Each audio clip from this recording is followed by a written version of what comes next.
La palabra del Señor, cierto, para hoy día vamos a continuar con Timoteo. Segunda de Timoteo, capítulo 2.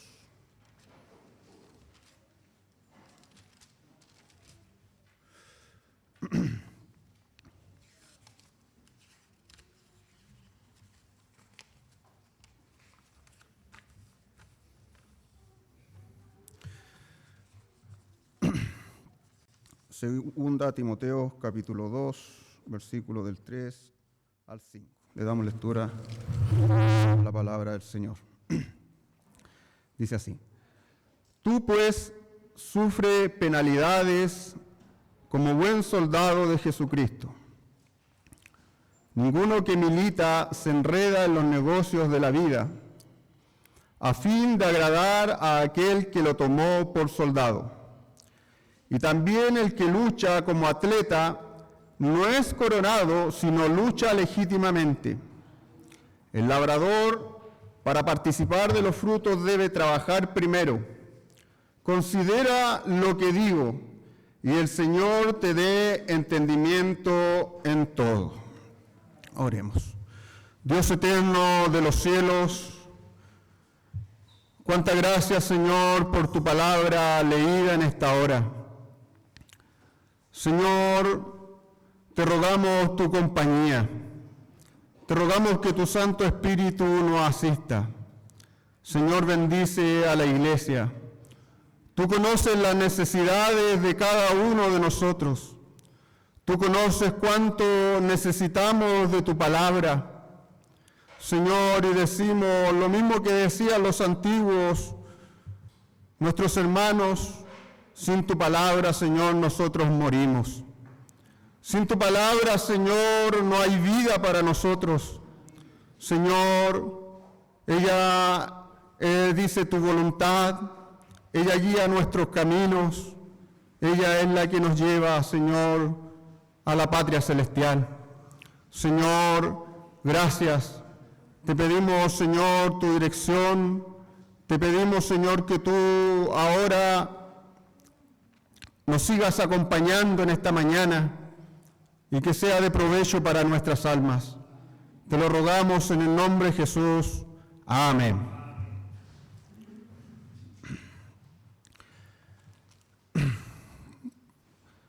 La palabra del Señor, cierto, como sigue hablándonos la carta a Timoteo por medio de Pablo, lo que nosotros como cristianos podríamos considerar. Por eso le he puesto, como termina diciendo, considera esto como un buen soldado de Cristo. Porque muchas veces, cierto, podríamos simplemente tomar estas tres analogías y estos cuatro consejos que está hablando el apóstol Pablo para poder militar, caminar, ¿cierto?, o correr en esta vida, o para poder trabajar, ¿cierto?, como un buen cristiano. Pero si no consideramos todo lo que el apóstol Pablo está diciendo, si no consideramos a todo lo que se refiere el apóstol Pablo y no nos acordáramos de los sermones anteriores que hemos recibido, podríamos transformar estas tres analogías, estos consejos en legalismo y empezar a trabajar en la obra del Señor bajo el brazo de la carne, a poner mandamientos de hombres.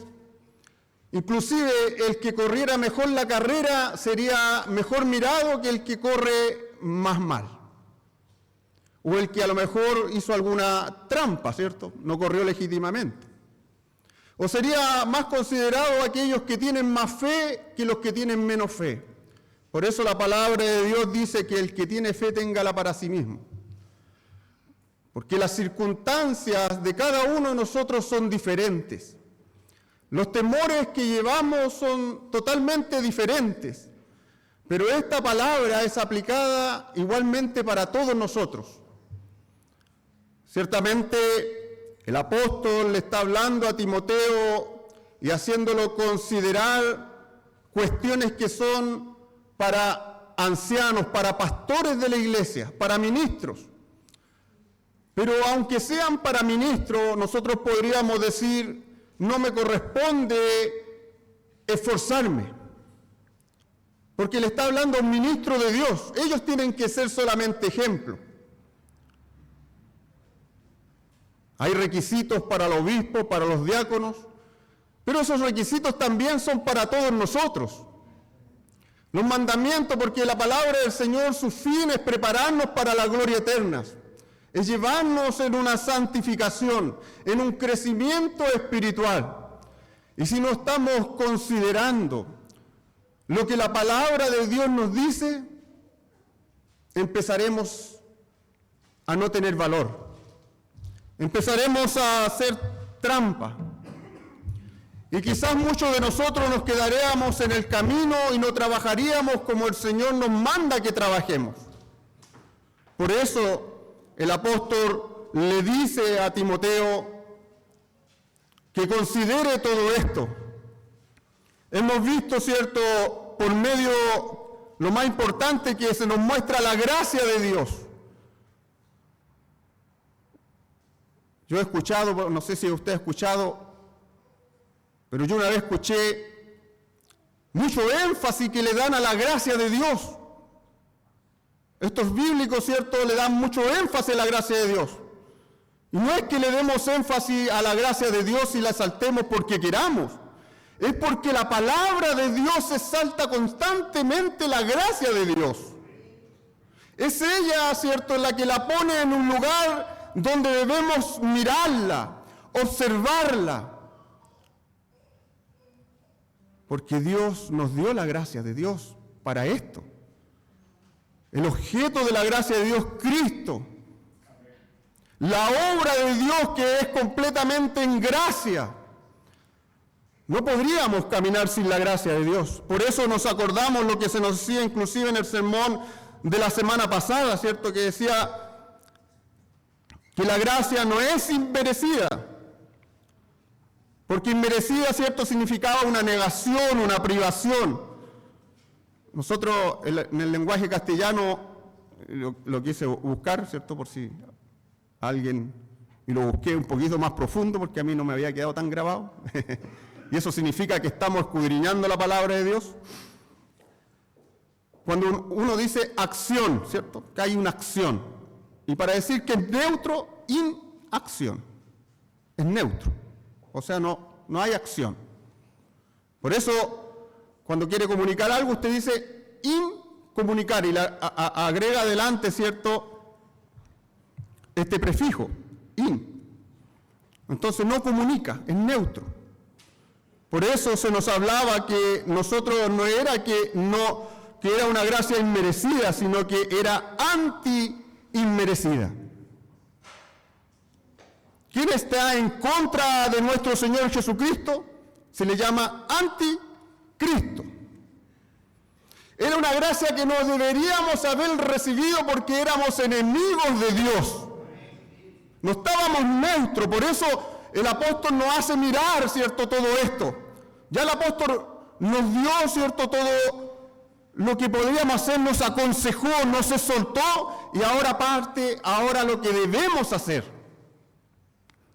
Y cuando el apóstol se pone en esta posición de lo que debemos hacer, y a mí me gusta porque lo hace con tanto amor, y me gustaría hacerlo como el apóstol Pablo, ¿cierto? Porque a todos nos gustaría que nos soltaran con mucho amor. Pero la verdad, la palabra es fuerte para nosotros, porque descubre nuestro corazón que siempre va constantemente en contra de nuestro Dios. Nosotros no podríamos, de ninguna manera, ¿cierto?, podríamos tener valentía para servir a este Dios. Muchos de nosotros venimos de un mundo donde a lo mejor decíamos era bravo, tengo un carácter fuerte, pero examinándonos profundamente, Teníamos carácter fuerte porque éramos débiles, porque no sabíamos enfrentar las situaciones según la verdad de Dios. Por eso el fuerte está confiado como un león. No, ¿cierto? No necesitas andar peleando, no necesita discutir con nada, no necesita presentar argumentos porque está confiado inclusive de lo que cree. El único que nos puede dar a nosotros esa fuerza es el Espíritu Santo de Dios. Es la gracia de Dios mostrándonos, haciéndonos aptos, consolándonos, fortaleciéndonos. El único que puede darnos una visión correcta, ¿cierto?, es el Espíritu Santo de Dios. Por eso, el apóstol está llevándonos a donde debo poner yo mis ojos antes de sufrir, antes de correr, antes de labrar, antes de desprenderme de las cosas de este mundo. Debemos poner nuestros ojos en el blanco soberano que es Cristo nuestro Señor. Debemos poner nuestra mirada en las cosas de arriba, como Moisés, que prefirió sufrir las penalidades, ¿cierto?, de un pueblo esclavizado que las glorias de Egipto. Debemos tener y poner conciencia, ¿acaso realmente hay un deseo en mí de buscar a Dios? ¿Estoy corriendo correctamente este caminar? Con estos consejos que ni siquiera son, si es que puedes, sufre, dice. En lo posible sufre, no dice así el apóstol Pablo, él dice, es un imperativo, sufre, tú pues sufre. Sufre como buen soldado de Jesucristo. Ninguno que milita se enreda en los negocios de la vida a fin de agradar a aquel que lo tomó por soldados. ¿Cierto? En otras traducciones nosotros encontramos que dice, sufre conmigo. Y la mejor traducción, ¿cierto?, que podía haber de otros comentaristas que decía, sufre con nosotros. ¿Por qué dice el apóstol Pablo? Y creo que es la mejor traducción, porque el apóstol Pablo observa su vida y ve que su vida es una vida de sufrimiento en el Evangelio. El apóstol Pablo en ningún momento le dice a los cristianos, no vas a sufrir. El apóstol Pablo en ningún momento le dice, no, este es un camino de flores sin espinas. No, este es un camino difícil. Pero la recompensa que tiene este camino es más gloriosa. Por eso el apóstol nos hace poner nuestros ojos en la gracia, porque al poner nuestros ojos en la gracia nos damos cuenta cuán grande es la obra de Dios. Que éramos enemigos de Dios, que éramos rebeldes, pero Dios nos ha transformado, cambiado nuestra mente, nuestro ser. Esta va a ser, ¿cierto?, la realidad sí o sí de los cristianos. Esta va a ser la realidad suya y la realidad mía. ¿Por qué? Porque Dios nos ha llamado a anunciar las virtudes de aquel que nos sacó de las tinieblas a la luz. El Señor no nos ha llamado a estar en un lugar neutro. Salimos del lugar de ser enemigo al otro frente. El apóstol Pablo, ¿cierto?, fue enemigo de Dios y pasó al otro frente. Pasó siendo perseguidor de la iglesia a ser un perseguido. Por eso le dice, considera esto. Porque peleábamos contra Dios. Éramos perseguidores de la iglesia. Los que somos, ¿cierto?, hijos del pacto. En otra denominación dicen hijos de la promesa. Éramos enemigos de Dios muchas veces porque nos rebelamos contra el pacto, contra el Padre, el Dios de nuestros padres. Inclusive le hacíamos la vida imposible a nuestros padres. Éramos enemigos de Dios. Dábamos cualquier cosa por querer disfrutar de los deleites de Egipto, de las riquezas. Venía, ¿cierto?, el otro rey de este mundo, el príncipe, dice la palabra de Dios, y nos seducía. Pero hoy, ¿cierto?, el apóstol Pablo nos dice y le empieza a preparar a Timoteo. Por eso les dice, he peleado ya, he acabado la carrera. he peleado la buena batalla, ya estoy listo. Me espera solamente la corona. Porque la peleó bien.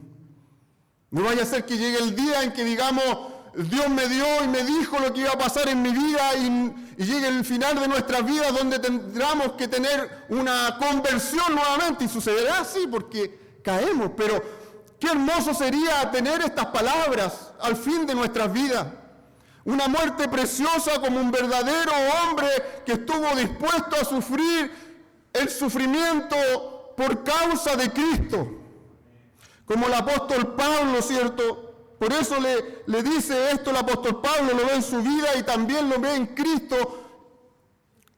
Por eso más adelante inclusive no vas a hablar, Timoteo, no quisiera centrarme en esto, pero Pablo lo ve en su vida y lo ve en Cristo, el sufrimiento, y dice, ser imitadores de mí como yo de Cristo. Por eso dice Mateo 5:10, bienaventurados los que padecen persecución por causa de la justicia, porque de ellos es el reino de los cielos. El apóstol, los sufrimientos del apóstol en 2 Corintios, en azotes sin número, en cárcel, en peligros de muerte, en traiciones, apiedrado una vez, ¿cierto? Ahora que tenemos, no vea esos videos, pero algunos de nosotros nos hemos topado con algunos videos donde salen apiedramientos. Y es terrible. Esa era la vida del cristiano antiguo. A lo mejor nosotros no tenemos estos tipos de persecución, pero sí o sí vamos a pagar un precio. No vamos a tener descanso. Una vez dice, Señor, ¿por qué tanto sufrimiento? Señor, dame un respiro. Pero muchas veces no va a ser así, porque la palabra no nos dice eso, sino que al apóstol Pablo se le dice, bástate de mi gracia. No está mal pedirle al Señor un respiro, no está mal pedirle sanidad al Señor, no está mal pedirle libertad al Señor, debemos hacerlo, solamente que tenemos que someternos a la voluntad de Dios. Ahora, cierto, se nos habla de esta actitud del soldado, esta actitud para enfrentar este combate. Sufrirás, dice el apóstol, sufrirás. Y por eso mismo debes estar enfocado en la tarea, trabajando y corriendo, mirar aquel gran objeto de que es nuestra fe, que es Cristo nuestro Señor. Esta es la actitud de un soldado. El único ejercicio en la tierra donde nosotros no peleamos contra la carne, el único ejército, que no pelea contra la carne. 2 Corintios dice, porque las armas de nuestras milicias no son carnales, sino poderosas en Dios para destrucción de fortalezas, derribando argumentos y toda altivez que se levanta contra el conocimiento de Dios y llevándonos cautivos todo pensamiento a la obediencia de Cristo. Está hablando de nosotros. Porque una persona que no ha nacido de nuevo, que no ha partido corriendo esta carrera, es imposible que sus pensamientos, que su altivez, que su soberbia a lo mejor sean llevados cautivos por la palabra de Dios a una obediencia en Cristo. Esta es la realidad de la iglesia. Si no fuera la realidad de la iglesia, tendríamos que irnos para la casa, ¿cierto? Y vivir santamente en la casa. Pero el Señor ha dispuesto, por medio de su gracia, inclusive medios para que nosotros podamos mirar la gracia de Dios, podamos observarla. El apóstol, ¿cierto?, no peleó, no lo vemos en ninguna parte peleando contra la carne. No lo vemos que él se haya levantado después de que lo hayan apiedrado y fue a hacerle guerra con todos sus hermanos. En ninguna parte vemos eso. Sino al contrario, él sabía cuál era su batalla. Porque no peleamos, ¿cierto?, contra sangre ni carne, sino contra potestades, contra principados, contra Satanás mismo, contra nuestra propia carne, contra el mundo que nos seduce constantemente, y cuánto más ahora, que tenemos inclusive tecnología, donde inclusive podemos salir a recorrer el mundo, donde inclusive muchos ponen estados donde disfrutan el mundo, y el diablo te dice, mira cómo disfruta. ¿Cómo te gustaría tener esta prosperidad? ¿Cómo te gustaría, cierto, no andar sufriendo? Descansa algunos domingos. Hay que mirar nuestro corazón, nuestra batalla que estamos dando. Debemos discernir las pasiones que nos mueven, porque en esta analogía, si yo le digo, hermano, luchemos como soldados, peleemos la buena batalla. Si la iglesia está activada, la iglesia va cantando después de alguna alabanza, la iglesia dice, amén, sí, Señor. Y eso lo vemos mucho en la cárcel, ¿cierto, hermano Darío? Pero salen de la cárcel y dejan la batalla. Dicen amén, pero dejan de peregrinar. Cuando ven que tienen que pagar un precio por ser soldados de Cristo, sin mirar que Cristo pagó el precio máximo, sin mirar que Cristo fue el humillado, sin mirar que Cristo fue tentado con toda tentación que podríamos imaginar, y Él triunfó. Si yo he vencido, vosotros también venceréis.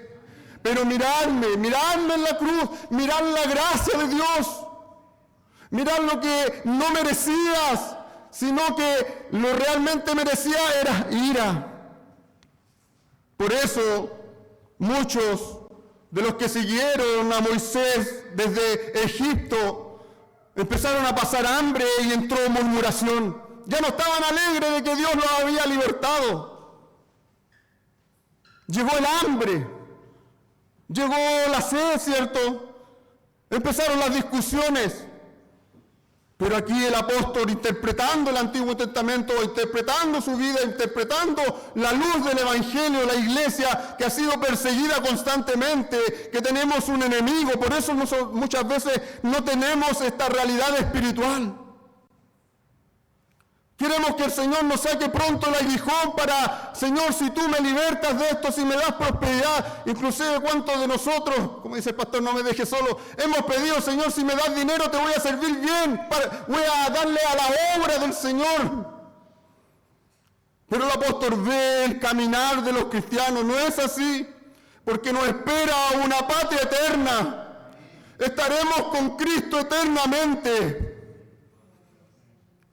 Hermano, lo que nos espera es indescriptible. La gloria que se va a posar en mí, en ti, en nuestros hijos, es una gloria inimaginable.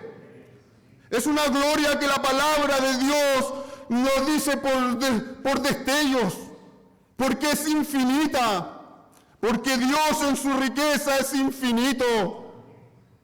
Este Dios, cierto, es el que nos capacitará para que suframos. No aparte sus ojos de lo que está diciendo el apóstol Pablo. Considera esto. Considera lo que se te está diciendo.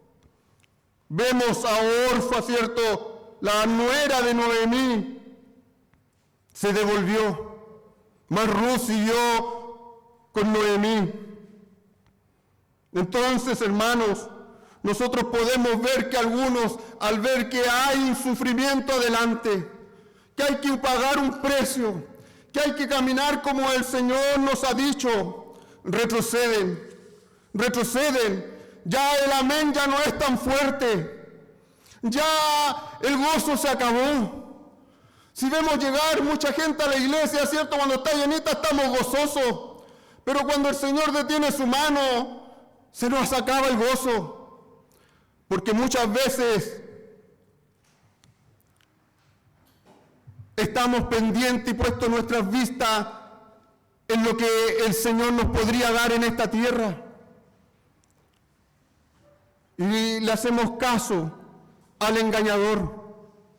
Por eso, si nuestro corazón, nuestra actitud de nuestro corazón, ¿cierto?, no está firme, no está presente, no está dispuesta a sufrir, no está deseosa de agradar a aquel que los tomó por soldado,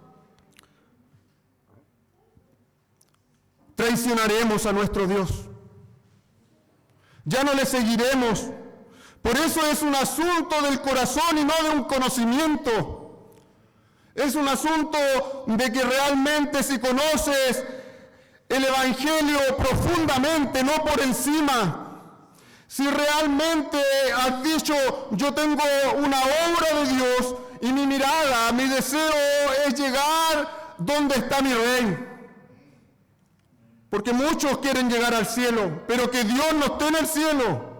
Por eso el apóstol nos hace fijar nuestros ojos en la cruz, en el Gólgota. Allí fue derramada, allí está toda la gracia de Dios, y toda la gracia de Dios es ahora para nosotros. Toda, no hay nada que nosotros no podamos obtener de la gracia de Dios. ¿Qué impedimento hay? Lo que hay en nuestro corazón solamente. Si hemos desviado la vista, ¿cierto?, de nuestro Señor Jesucristo, fácilmente seremos persuadidos, ¿cierto?, si el enemigo nos ofrece cosas mejores. Fácilmente, si es que no hemos empezado, ¿cierto?, esta carrera. El apóstol, ¿cierto?, en 2 Timoteo 1:9 dice: quien nos salvó y nos llamó con llamamiento santo, no conforme a nuestras obras. Estaba consciente que el apóstol Pablo, el que decía que todo lo que tenía, ¿cierto?, y había ganado el mundo era basura, y no había ninguna obra buena en él, sino según el propósito suyo. Y la gracia que nos fue dada en Cristo Jesús antes de los tiempos de los siglos. Una gracia que nos fue dada allí. El Señor ni siquiera destinó una salvación sin gracia, sino que dijo: los voy a salvar, los voy a perdonar, porque los amo, son mis enemigos, pero yo los voy a amar. Y aparte voy a concederles la gracia para que me miren a mí en medio de la dificultad, en medio del problema. Cuando nos acordamos de Dios, cuando Peregrino, ¿cierto?, iba entrando en el valle de la sombra, ¿cierto?, estaba todo oscuro, era como un túnel al final, y estaba siendo atacado en una oscuridad. Pero más adelante dice que él vio que muchos peregrinos pasaron a él, y él se acordó: si yo he peregrinado, voy solo, pero si yo he peregrinado, muchos otros han pasado por aquí y no les ha faltado la gracia de Dios. Y ya cuando venía más difícil, se hizo de día, porque el Señor nos la hace fácil. Cuando nosotros pensamos que va a ser más difícil, el Señor extiende su mano. Si miramos la gracia, somos consolados. Si miramos su gracia, somos fortalecidos. Si miramos la obra gloriosa que Él hizo en la cruz, somos consolados. Porque Dios ha dispuesto este bien para los débiles. Ha dispuesto este bien para los que no eran, para los necios, para los que han creído en Él. Por eso el apóstol dice, cuando fue llamado, dice: ve, porque mi instrumento me ha escogido y le dice: porque yo le mostraré cuánto le es necesario padecer por mi nombre. Ese padecer es un padecer de amor. Un asesino fue convencido de lo que era, y nosotros hemos sido convencidos de lo que somos. Si no miramos la cruz, lo que hemos recibido, nunca seremos convencidos de lo que fuimos. Correremos una carrera ilegítimamente. Debemos correr la carrera legítimamente. ¿Cómo es correr? No saltarse por la puerta, por los muros, porque ese es un salteador. Debemos entrar por la puerta angosta. Difícil el camino, angosto el camino, y muy pocos lo recorren. Cristo es el camino a seguir. Es un camino que no muchos ven, y a los que lo ven le es dispuesta esta gracia bendita para caminarla. Es el que puede sufrir penalidades, es el que puede disponer su vida hasta la muerte, inclusive derramando su vida y dejando todos los bienes de esta vida, inclusive padre, hijo, madre, ¿cierto? Todo lo que hay o lo que ama por amor de aquel que lo rescató. ¿Por qué daban la vida a nuestros antiguos padres, y hoy en día, si le decimos a algún cristiano que dé la vida, lo más probable es que retroceda? ¿Por qué no se levantan hoy tantos misioneros como antes? Es porque no estamos dispuestos a sufrir penalidades. Es porque no estamos siguiendo la carrera y ni corrimos legítimamente. Las reglas son para seguirlas. El Señor no va a decir y hacer un asunto, no, se saltó una regla, así que por amor a la obra, ¿cierto? Por amor al Evangelio, lo vamos a hacer como lo hizo él. Owen Joyce, ¿cierto? Esta historia está en CNN, salió ahora hace poco. Es un nadador de una universidad. Iba ganando, y si ganaba postulaba ciertos juegos más grandes. Y antes que terminara la carrera, porque hay una regla que tienes que terminar toda la carrera para poder saltar al otro carril, y él antes que terminara de nadar el otro, se saltó al otro carril a celebrar con su compañero. Lo descalificaron, lloró ahí mismo en el agua. Y él dijo, me he esforzado, encuentro injusto porque me he esforzado toda la vida, ¿cierto? Muchos años, un esfuerzo, un sacrificio para que me descalifiquen por una regla tonta. Las reglas del Señor son tontas. Por muy pequeñas que sean, a la tarde en la escuela dominical, ¿cierto? Vamos a ver lo que es la sabiduría de Dios. El Señor es el extremo sabio. Él puso reglas para correrla y si nosotros andamos según las reglas de nuestro Dios, por eso dice, corre legítimamente esta carrera, pelea, ¿cierto? Mirando el premio, mirando la corona, que es Cristo nuestro Señor, que es la vida eterna, que es la salvación. Como atleta, ¿cierto? Este entrenamiento puede ser duro, pero nosotros debemos seguir estas reglas. Primero, entrar por la puerta estrecha, si no, no podrás correr legítimamente. Y segundo, hay un sinfín de reglas dentro de la palabra de Dios. Por eso debemos, si seguimos con firmeza el consejo de la palabra de Dios, inclusive podríamos volver al versículo 2, lo que has oído de mí ante muchos testigos, esto encarga a muchos hombres fieles que sean idóneos para enseñar también a otros, y eso también tenemos que considerarlo, una regla para el pastorado y también para la iglesia, no levantar a cualquiera como oficial de la iglesia, no apurar la obra del Señor, sino pescar a hombres fieles, y encargarle el depósito de Dios para que la palabra se extienda, y eso se demora algunos años, no por amor a la obra, sino como las reglas que el Señor ha estado dando. ¿Cuánto hay, cierto, en la regla que quebrantan el día de reposo? Y eso lo aprendí, por eso lo digo. Inclusive lo he dicho desde aquí, desde el púlpito.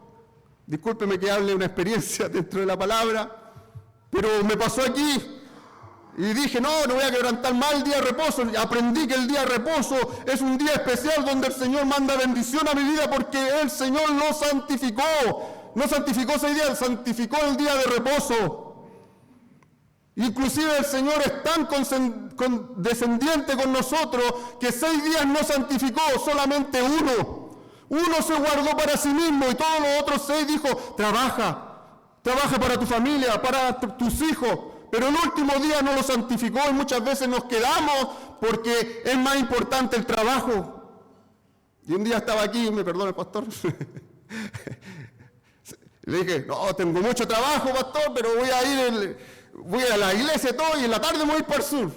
No quebrante el día de trabajo del Señor, me dijo. ¿Verdad? Se me olvidó.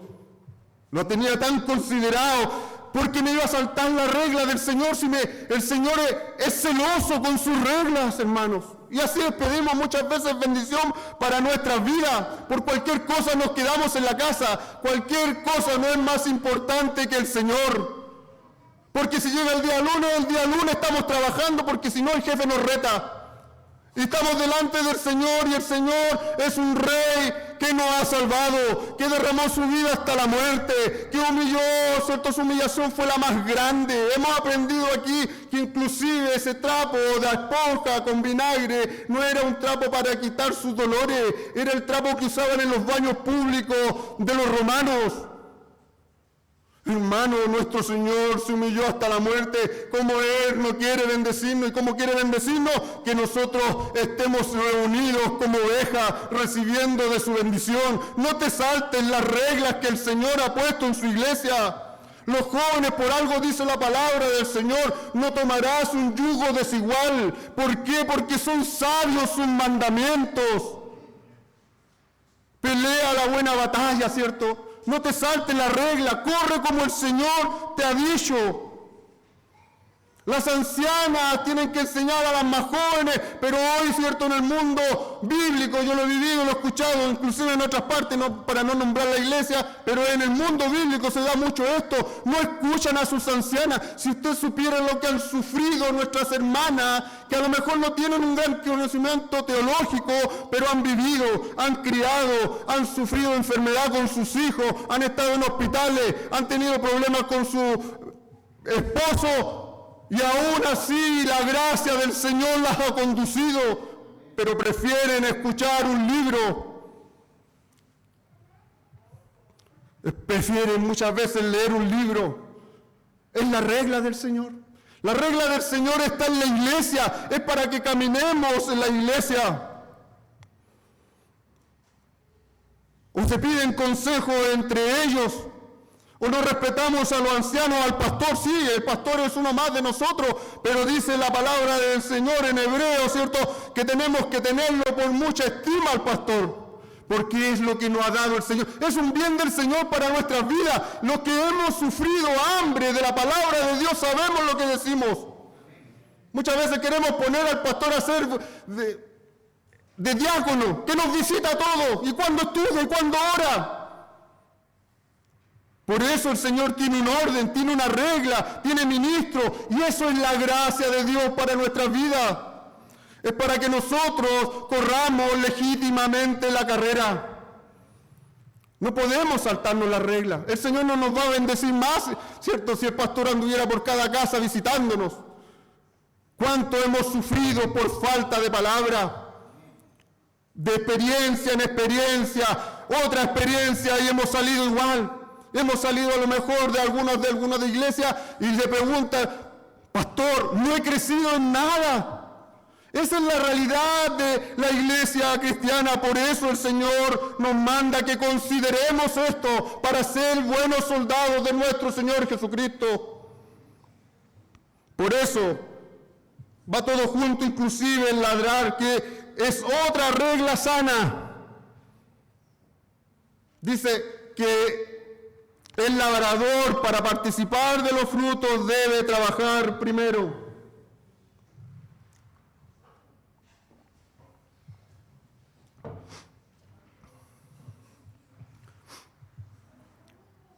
Labrar. No dice, ¿cierto?, que debemos o podemos, ¿cierto?, que no nos pone a trabajar para disfrutar. Ya, aquí en esta iglesia vas a llegar y ahora vas a disfrutar de los frutos. No, dice, primero debe labrar, debe trabajar. Deben pasar unos años. No te sientas inútil en una silla, no estás calentando la silla, no estás perdiendo el tiempo, estás labrando tu alma para ser útil en el futuro, para tus hijos, para tu esposa, para tu esposo, para los de afuera, para ser sabio en la salvación. Deben labrar, porque después cosecharás. ¿Qué cosecharás? En tus hijos salvación, en tu esposa salvación si no es conversa. Si tienes algún problema, labrarás, pero no te cansarás. ¿Por qué? Porque irán llorando, ¿cierto? Los que llevan la preciosa semilla, mas volverán trayendo sus gavillas, gozosos, contentos, porque verán la obra de Dios. ¿Y quién se deleitó en su propia obra? Nuestro Señor Jesucristo. Cuando estaba allí, ¿cierto?, con la mujer samaritana, vio el fruto de su aflicción y se gozó, dice el Salmo Isaías 53. Vio, ¿cierto?, esos perdidos que ni siquiera eran del pueblo de Israel. Vio esa mujer que había tenido y tenía la vida destruida, 7 maridos, y Dios estaba orando y se gozó. Mi obra lo vale, decía. No lo dice así, pero Él es el mayor hombre que nosotros podemos perseguir en esta labranza. Cristo, el incansable, dice que lo echaron como, para decirlo en buen chileno, como saco de papa arriba de una barca porque predicó todo el día. Incansable, pero cosechó fruto. Y el Señor a nosotros, no solamente a los ministros de Dios, les permite cosechar el fruto de su trabajo, que es ver almas salvadas, almas santificadas. Eso es de gozo. El apóstol Pablo se ponía gozoso. Tú, mi hijo, ¿cierto? Inclusive tú, mi hijo, en mis dolores, en mi trabajo, solo en el campo, desamparado. Como dice el apóstol, me han desamparado. Muchas veces estaremos solos labrando. Y le diremos, Señor, confío en tus promesas. Confío, Señor, que estoy trabajando para tu obra, para tu gloria, y que tú me darás el pago, aunque no lo merezco, porque todo es gracia. Tú me darás lo que yo no hago crecer, porque el Señor es el que da el crecimiento. Uno plantó, ¿cierto? Otro regó, pero el crecimiento lo da Dios. Pablo, viendo esto, viendo que Dios hace lo imposible, ellos se dedicaban a trabajar. Por eso nuestras motivaciones tienen que estar bien dispuestas, porque si no van a ser como un arco sin cuerda. ¿De qué sirve un arco sin cuerda? Ante una espada. No sirve.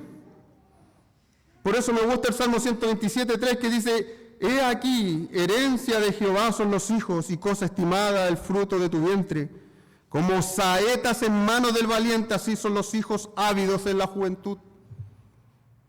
¿Y por qué puse el de los hijos? Porque muchas veces la iglesia, inclusive las bíblicas, están enfocadas en cómo ser un buen esposo, en cómo ser una buena madre, en cómo criar a tus hijos, comprando libros. ¿Y cuántos libros? Pero no enfocándose en la palabra de Dios, no respetando a los ancianos, no yendo al consejo, no haciendo las reglas de Dios. Y si quieres tener hijos como saeta, que defiendan la verdad, que ante el enemigo, ante Apolión, ante Satanás el diablo, cualquier enemigo que venga a sus mentes, ellos sean como saetas con la palabra. Por eso debemos considerar nuestro corazón, las motivaciones que hay. ¿Cuáles son nuestras motivaciones, cierto, hermanos?